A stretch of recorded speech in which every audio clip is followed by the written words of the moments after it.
Good afternoon from the KUOW newsroom. This is Seattle Now.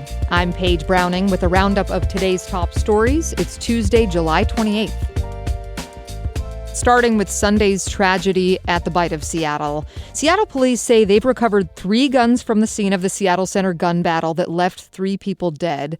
Officers believe 2 of the guns were used in Sunday night's shooting, and Seattle Police Chief Sean Barnes said today one was a Glock 9mm pistol and the other was a polymer ghost gun.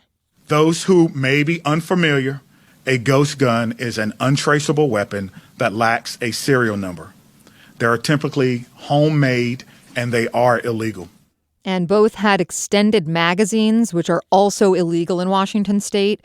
Investigators recovered 14 shell casings, and officers are waiting for testing to be completed. Authorities said today they continue to search for at least one other suspect in what they describe as a targeted gang-related incident. Seattle Mayor Katie Wilson says her office is contacting experts on gun violence to advise the city in the wake of Sunday's mass shooting. They include the New York-based National Network for Safe Communities. That group partners with cities to focus on the small number of people who cause the most gun violence. City Council member Maritza Rivera says the program has worked well in other cities, and she hopes to seek funding for it this year. And the commitment, it's a 2-year commitment. It costs a total of $417,000 to get them here and working with us. Beyond the funding, Rivera says the program requires buy-in from law enforcement and community organizers. And not even 48 hours since the violence at the Bite of Seattle, the vendors from that event remain in shock. Ruby DeLuna reports. Most vendors were working in silence Monday morning as they packed up their booths. For Natsurong Supkam Samchat and her friends, the Bite of Seattle was a big debut for their Thai-style fried ice cream business. It feels really disappointed. She says many vendors like her lost some sales when the event closed early. Paul Nicholas owns and runs Puerto Rican Flavor with his family. It's their first event in Seattle. I want to do more events, but I can't say the rest of them do. So, if the family doesn't want to do them, I guess we're done. Both vendors say Sunday was traumatic, but it pales in comparison to families who lost loved ones. Ruby DeLuna, KUOW News. As police continue to look for another suspect or suspects, organizers of the Seafair Weekend Festival are trying to calm any concerns among their attendees. They'll have private security officers at their events in addition to Seattle police and fire crews. They are also placing a weapons detection system at every entrance. The festival runs this Friday through Sunday at Genesee Park.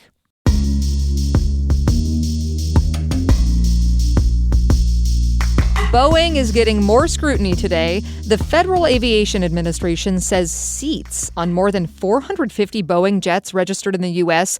may have been installed incorrectly, so they need to be inspected or fixed. The agency says it received a report that the seats on some 737 MAX jets could be dangerous during an emergency landing. A Boeing spokesperson says the company already issued guidance to operators about the problem last December. In politics tonight, former Washington state governors are taking sides over a new law to tax the rich. State government reporter Sarah Mises-Tan has more. Former Governor Jay Inslee is endorsing the state's millionaires tax. He's the only living former governor to do so. 2 other Democratic governors have taken a more critical stance on the measure. Inslee released a statement today saying the new law is an important step toward righting Washington's regressive tax code. The measure goes into effect in 2029 and would take a nearly 10% cut of incomes over $1 million. Democrats have said that revenue would fill budget shortfalls and pay for sales tax breaks and education programs. Former Governors Christine Gregoire and Gary Locke have not endorsed the tax. Instead, they criticized state Democrats for overspending and said they should cut programs before adding new taxes. In Olympia, I'm Sarah Mises-Tan. A health story to know about tonight. Measles cases are once again on the rise in Clark County in southwest Washington. As Oregon Public Broadcasting's Eric Newman reports, 6 new infections were identified on Friday. The recent cases follow a 7th case identified on July 22nd at the Vancouver clinic Salmon Creek. They all involve people under age 18. So far, one has been hospitalized. Kim Taves is the Clark County Infectious Disease Director. No one should feel like, well, I'm sure it's not in my network, right? Everyone potentially could be exposed to it if they got unlucky. Measles is a highly contagious virus that's spread through the air when a person sneezes or coughs. The increase in infections is happening both locally and nationally. The Clark County infections so far this year are the highest number since a previous outbreak in the county in 2019. I'm Eric Newman reporting. And a quick sports note tonight, UW football has a new radio play-by-play broadcaster, Elise Woodward.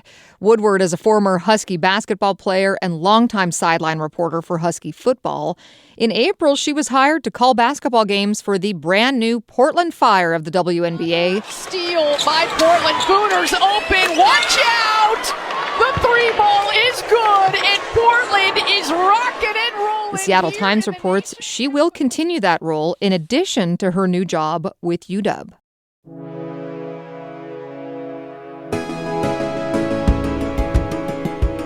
To end our show today, we want to bring you some voices from last night's candlelight vigil at Seattle Center for the victims of Sunday's mass shooting. Casey Martin was there.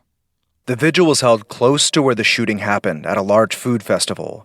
Many vendor tents were still up, some with supplies scattered on the ground after people ran away from the bullets. James E. Sears III is a Seattle pastor who helped organize Monday's vigil.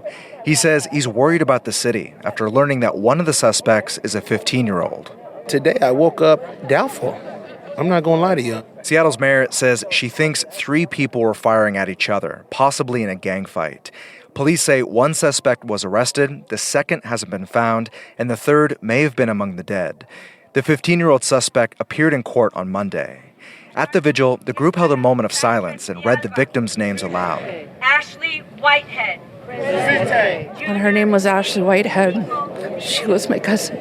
Michelle Whitehead, cousin of Ashley Whitehead, one of the 3 people killed. I'm very exhausted, and I'm still quite stunned and bewildered and angry. This shouldn't happen here. And this was one of the happiest places in the world for us here. She says Whitehead left behind 2 daughters. 5 other people who were injured in the shooting have all been released from the hospital, including a 2-year-old boy. Seattle's mayor and police chief spoke at Monday's vigil, calling for an end to gun violence with the city's youth. After seeing so many people show up in support of the victims, Sears, the pastor and co-organizer, said it gives him faith in the community. Seattle can stand on something that's solid. We can persevere and press past the senselessness of gun violence. So I feel more hopeful now than I did this morning. I'm gonna let it shine, let it shine, let it shine. Another vigil is set for Wednesday in the same spot. I'm Casey Martin in Seattle.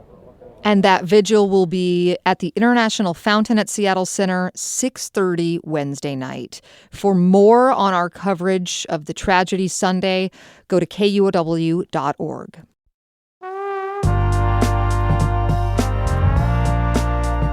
Next time on Seattle Now, are Seattle's speed limits working? We take a look at one dangerous stretch of road on Martin Luther King Jr. Way. If a pedestrian is hit by a car, the car is going 20 miles per hour, they have a 90% chance of surviving that collision. Okay. If the car is going 40 miles an hour, the pedestrian has only a 10% chance of surviving. Oh my gosh. Yeah. Hear more Wednesday morning. And before we let you go, a quick question for you. This week on the show, we're asking our listeners, the Blue Angels have been doing flyovers in Seattle since 1972. What do you think of this annual Seafair tradition? Share your answer in the KUOW app. You just open up the menu and select Talk to Us.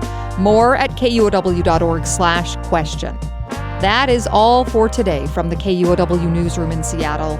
Our producer is Andy Hurst. I'm Paige Browning. Seattle Now and KUOW are members of the NPR network.